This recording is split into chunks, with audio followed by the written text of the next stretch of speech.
Praise the Lord. आप सबको जय मसीह की। हम नए साल में नए सिरे से नई चुनौतियों के साथ नई योजनाओं के साथ प्रवेश करने जा रहे हैं। हमारा बीता साल थोड़ा दुख भरा हुआ था। जब हम 2020 की बात करते हैं, जब हम 2021 की बात करते हैं, जो साल खत्म हो रहा है, बहुत सारी कठिनाइयाँ आई लोगों के जीवन में। वायरस आया, मृत्यु आई, दुख आया, तकलीफ आई। बहुत से हमारे प्रियजन प्रभु में सो गए। बहुत दुख हुआ, बहुत सारा दुख आया। हमारा मन उनके लिए, उन परिवारों के लिए जो शोकित हैं, उनके लिए हमारा मन भी शोकित है। लेकिन एक बात की आशा है, जो लोग यहाँ से गए वो यहाँ वहाँ नहीं गए, प्रभु के पास गए, क्योंकि उनका घर तैयार हुआ और प्रभु ने उन्हें अपने पास बुला लिया। हम परमेश्वर को धन्यवाद देते हैं इस धन्य आशा के लिए कि हम मर के नाश नहीं होते, परंतु हम अनंत जीवन में प्रवेश करते हैं। हम परमेश्वर का धन्यवाद करते हैं। आज के दिन समय के लिए धन्यवाद करते हैं। एक बार और हमें मौका मिला कि हम परमेश्वर के वचन में से मनन करने जा रहे हैं। सचमुच परमेश्वर बहुत महान है। उसने मुझे और आपको चुना कि हम उसके वचन को पढ़े, सुने, उस पर मनन करें, लोगों के बीच में वचन को बांटे।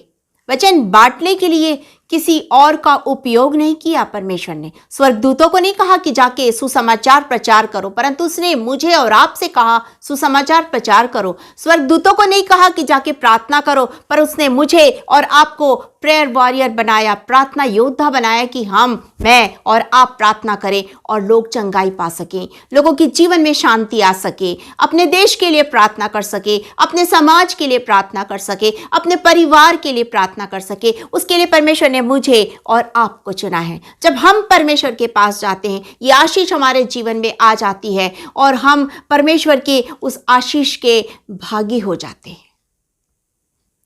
हमें परमेश्वर से आमना सामना करने की जरूरत है कि हम उस आशीष को पा सकें। और ये तभी संभव है जब हम अपने खाली हृदय के साथ परमेश्वर के पास जाते हैं। परमेश्वर अपनी आत्मा से हमें भर देता है, हमें नया हृदय दे देता है, दया का, प्रेम का, करुणा का ऐसा हृदय दे देता है। आज हम उसी महान परमेश्वर के बारे में बातचीत कर रहे हैं।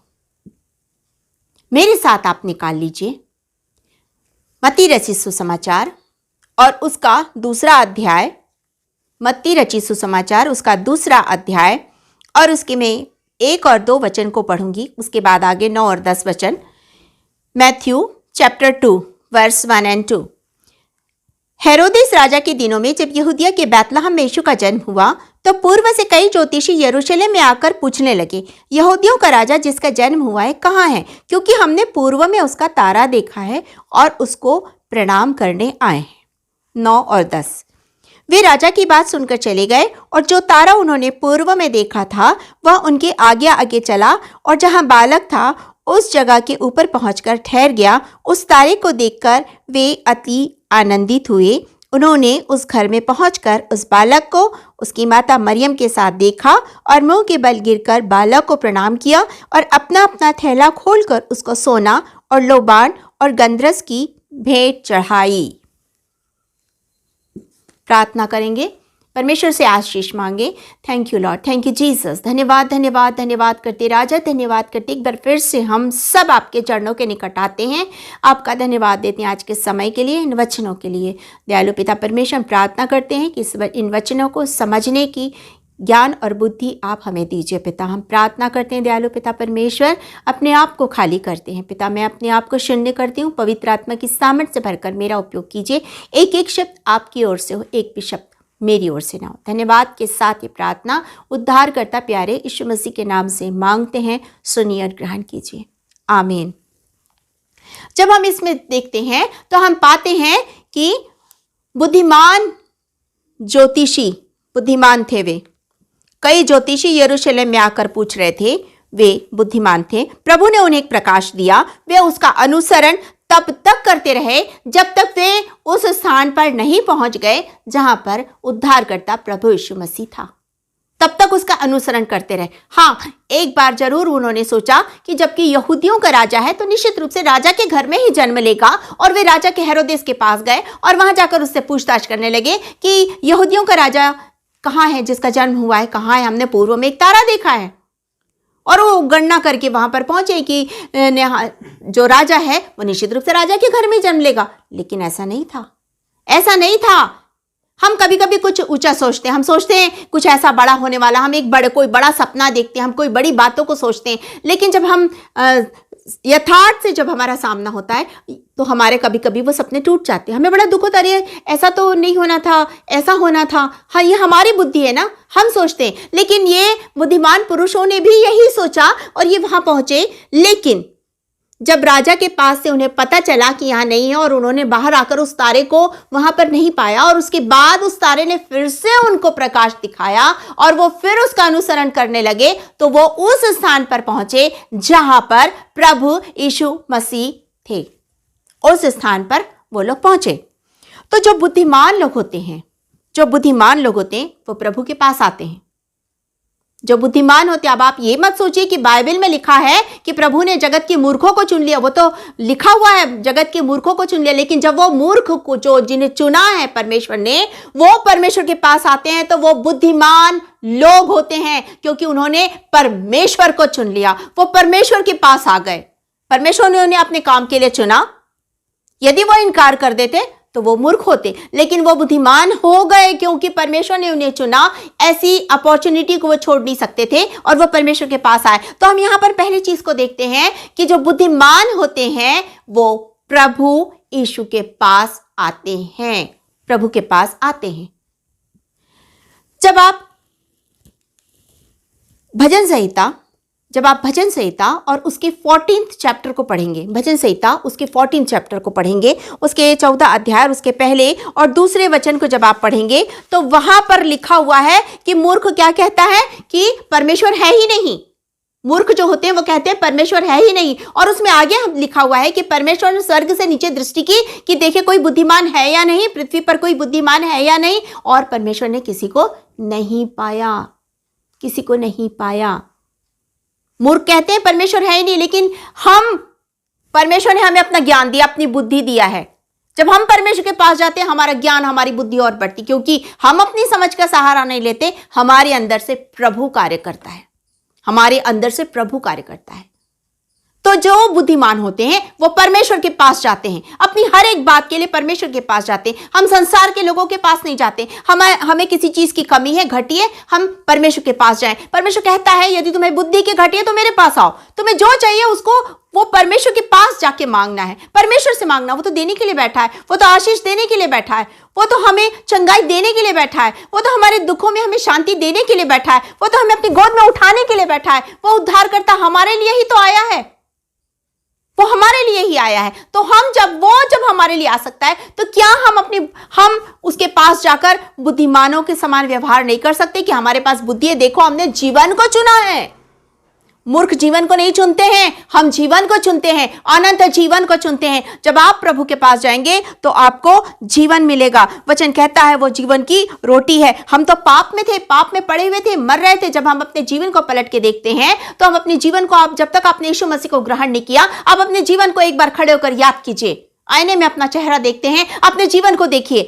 क्या था आपका जीवन, क्या था मेरा जीवन, कैसे थे हम? पाप में मरे हुए थे, पड़े हुए थे, हम नाश हो रहे थे, नाशवान अवस्था में पड़े हुए थे, मृत्यु के देश में थे, अंधकार की शक्तियों के अधीन थे। बहुत सारी परेशानियां हमारी जिंदगी में थी। बोझ उठाए हुए थे, हम अपने पापों का, अधर्म का बोझ हमने उठाया हुआ था।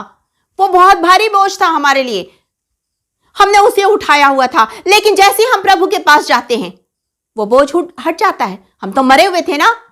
इफिसियों की पत्री में यही लिखा है। जब आप इफिसियों और उसके दूसरे अध्याय के पहले वचन को पढ़ते हैं तो वो यही पाते हैं कि हम तो पाप में मरे हुए थे, लेकिन वो जीवन देने के लिए आया, हमारे लिए आया वो इस संसार में, क्या हम जीवन पा सके। हम तो पाप के बोझ को उठाए हुए थे, तभी तो वो कहता है हमसे। जब मत्ती उसके 11 अध्याय 28 वचन को पढ़ते हैं तो पाते हैं, बोझ से थके दबे लोगों मेरे पास आओ। हमें वो बुला रहा है अपने पास, हमें उसके पास जाना है, वो हमारा बोझ उठाना चाहता है। तो बुद्धिमान जो होता है वो परमेश्वर के पास जाता है, वो प्रभु यीशु मसीह के पास जाता है कि उसका बोझ उतर जाए। वो उसके पास जाता है कि जीवन पा सके, वरन अनंत जीवन पा सके, बहुतायत का जीवन पा सके, फलदायी जीवन पा सके, वो शांति पा सके, वो आनंद पा सके, वो खुशी पा सके। इसलिए वो परमेश्वर के पास जाता है। जो बुद्धिमान होता है वो परमेश्वर के पास जाता है, क्योंकि परमेश्वर के पास में जीवन है, अनंत जीवन है।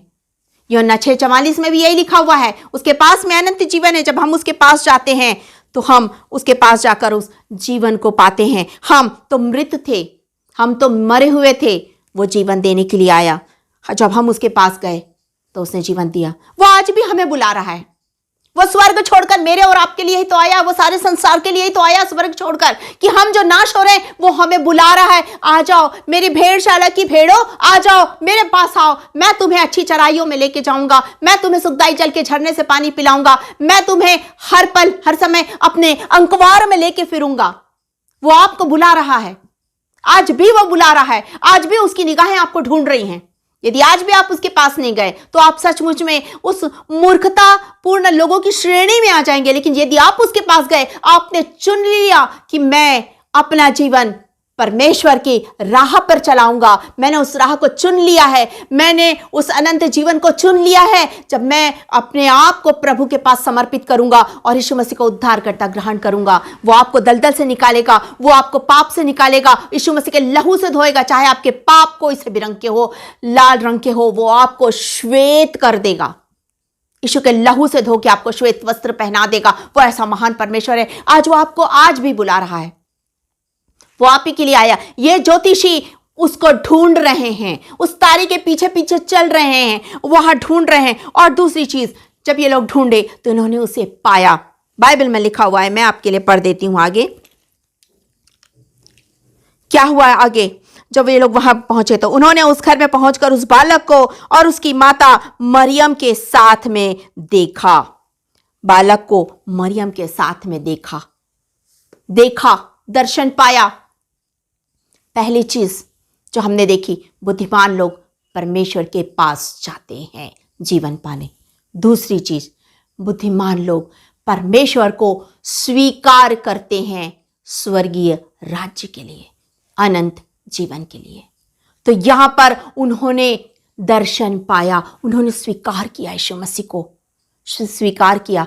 आप मरियम के बारे में जानते हैं, जब मरियम को ये स्वर्गदूत ने दर्शन देकर कहा कि सारी बातें बताई कि कौन है वो, किस तरह से आने वाला है, वो परमेश्वर का पुत्र है, सारी बातों को सुना। और जब मरियम ने उसको स्वीकार किया, उसके बाद बाइबल बताता है, मरियम कहती है, मेरा हृदय उस उद्धारकर्ता के कारण बड़ाई कर रहा है। उसने यीशु मसीह को उद्धारकर्ता स्वीकार कर लिया था। जब शमौन के पास में लेके गए, 8 दिन के यीशु को लेकर गए मंदिर में, तो शमौन ने क्या किया, मेरी आंखों ने उस उद्धार को देख लिया। उन्होंने स्वीकार कर लिया, उन्होंने स्वीकार कर लिया। जब हम यीशु मसीह को अपना उद्धारकर्ता मुक्तिदाता ग्रहण कर लेते हैं, हम उसे स्वीकार कर लेते हैं, वो हमें जीवन देता है। बुद्धिमान लोग यही करते हैं। जब आप नीति वचन को पढ़ते हैं, नीति वचन के आप जब 14 चैप्टर को पढ़ेंगे, 14 के 1 को पढ़ेंगे, तो आप पाएंगे बुद्धिमान स्त्री घर को बनाती है। वो सिर्फ स्त्री के लिए नहीं, हर एक के लिए आता कि बुद्धिमान लोग घर को बनाते हैं, सचमुच में बनाते हैं। बुद्धिमान लोग जीवन पाते हैं, बुद्धिमान लोग सब कुछ पाते हैं, धन की प्राप्ति से, चांदी की प्राप्ति से ज्यादा बुद्धि की प्राप्ति। ये सारी बातें लिखी है उसमें, बुद्धिमानों के बारे में बहुत सारी बातें लिखी हुई है।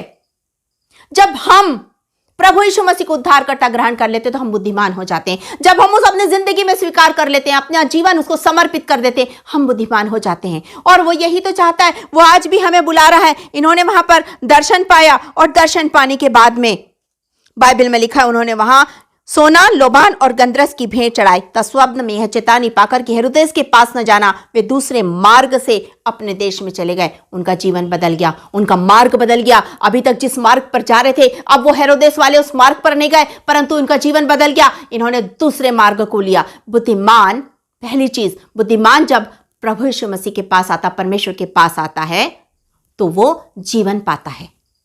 जब बुद्धिमान प्रभु यीशु मसीह को स्वीकार करता है उद्धारकर्ता के रूप में, तो वो स्वर्गीय राज्य पाता है, अनंत जीवन पाता है। बुद्धिमान जब प्रभु यीशु मसीह को अपना जीवन समर्पित करता है, उसका जीवन बदल जाता है, उसका जीवन बदल जाता है। आप चाहे जो भी हो, कोई मायने नहीं रखता। आप क्या थे, क्या हैं, कोई मायने नहीं रखता, लेकिन आप क्या बनने वाले हैं ये मायने रखता है। अभी तक आप क्या थे, पाप में पड़े हुए थे, दलदल में पड़े हुए थे, अंधकार में पड़े हुए थे, मृत्यु के देश में रहते थे। लेकिन जैसे ही आज आपने यीशु मसीह को उद्धारकर्ता स्वीकार किया, आपका जीवन तुरंत बदल गया, आपका हृदय बदल गया, आपका जीवन बदल गया, आपकी सोच बदल गई, आपके विचार बदल गए, आपका सब कुछ बदल गया, आपका व्यक्तित्व पूरी तरह से बदल गया। अब आपके व्यक्तित्व से प्रभु यीशु मसीह दिखाई देने लगा। ऐसा आपका व्यक्तित्व हो गया। जो बुद्धिमान होता है वो प्रभु के पास जाकर अपने व्यक्तित्व को बदल देता है, अपने जीवन को बदलता है। तभी तो वचन हमसे कहता है, दूसरा कुरिन्थी और उसके 5वें अध्याय और 17 वचन में लिखा है, अब तुम नई सृष्टि हो, पुरानी बातें बीत गई, चली गई वो पुरानी बातें। अब बुद्धिमान हैं आप, क्योंकि आपने यीशु मसीह को स्वीकार किया। आपने उस मार्ग को चुना है जहां से आप स्वर्ग राज्य में पहुंच सकते हैं। आपने उस मार्ग को चुना है। कितनी महान बात है, कितनी बड़ी बात है। ये नया पुराना साल जो खत्म हो रहा है, नया साल जो आ रहा हमारी जिंदगी में, इस नए साल में हमारा जीवन पूरी तरह से बदल जाना चाहिए, क्योंकि वो हमारे लिए आया कि हमें अपने साथ ले जाए। वो हमारे लिए आया, तो आज हम उसको अपने जीवन से प्रकट करें, क्योंकि वो हमारे लिए आया। अब हमारी बारी है उसके पास जाने की। क्या आप तैयार हैं उसके पास जाने के लिए? यदि आप तैयार हैं उसके पास जाने, तो आइए हम अपनी आंखों को बंद करें और कहें, प्रभु मैं तुझे अपना उद्धारकर्ता मुक्तिदाता स्वीकार करता हूं। यदि आपने अब तक स्वीकार नहीं किया, आज स्वीकार कीजिए, क्योंकि समय बहुत कम है। यदि आज भी आपने नहीं किया, समय निकल जाएगा, फिर कभी नहीं हो पाएगा। इसलिए जो करना है आज कीजिए, अभी कीजिए, इसी समय कीजिए। अपनी आंखों को बंद करेंगे। धन्यवाद, धन्यवाद, धन्यवाद। सारी सूची के रचयिता, एक बार फिर से हम आपके पास आते हैं, आपका धन्यवाद देते हैं पिता। ज्योतिषियों ने आपको ढूंढा और पाया, हम भी आपको ढूंढते हैं और हम निश्चित रूप से आपको पा रहे हैं। प्रभु हम आपका धन्यवाद करते हैं कि आप हमें ढूंढने के लिए स्वर्ग से उतर कर आए। अब हमारी बारी है कि हम आपके पास आ जाएं। प्रभु जितनों ने अब तक आपको अपना उद्धारकर्ता ग्रहण नहीं किया, आज हम उनके लिए प्रार्थना करते हैं कि इसी समय वो घुटने में आए, प्रभु यीशु मसीह को अपना उद्धारकर्ता और मुक्तिदाता ग्रहण कर सके। दयालु पिता परमेश्वर, धन्यवाद देती हूं जब मैंने अपने आप को सुनने के आपने मुझे आत्मा की सामर्थ्य से भरकर मेरा उपयोग किया। सारी बातों के लिए आपका धन्यवाद करते हैं। इस समय जितने बीमार हैं, दुखी हैं, परेशान हैं, हर एक के दुख परेशानी को दूर कीजिए, हर एक के बोझ को उनकी जिंदगी से दूर कीजिए। जो पाप में, अधर्म में फंसे हैं, उनके लिए प्रार्थना करते हैं कि वो आज यीशु मसीह को उद्धारकर्ता मुक्तिदाता ग्रहण करके जीवन पाले। पिता जो बीमार है वो इसी समय प्रभु यीशु मसीह के उसी सामर्थी हाथों से चंगाई को पाले, उनके जीवन में चंगाई की और आशीष की नदियां बहने पाए। प्रभु जी आप दासी होने के नाते एक एक जन के लिए आज मैं आशीष और कल्याण की घोषणा करती हूँ। धन्यवाद देती हूँ बीते पूरे वर्ष के लिए, धन्यवाद देते हैं पिता परमेश्वर आज के सुंदर दिन समय के लिए, आने वाले साल के लिए आपका धन्यवाद करते हैं। सारी आदर महिमा आपको देते हैं और ये प्रार्थना उद्धार करता प्यारे यीशु मसीह के नाम से मांगते हैं। सुनिए और ग्रहण कीजिए, आमीन। एक बार फिर से आप सबों को जय मसीह की और इस नए वर्ष के लिए बहुत सारी शुभकामनाएं। ये नया वर्ष आपको प्रभु में और अधिक ऊंचाइयों में ले जा सके। Happy new year.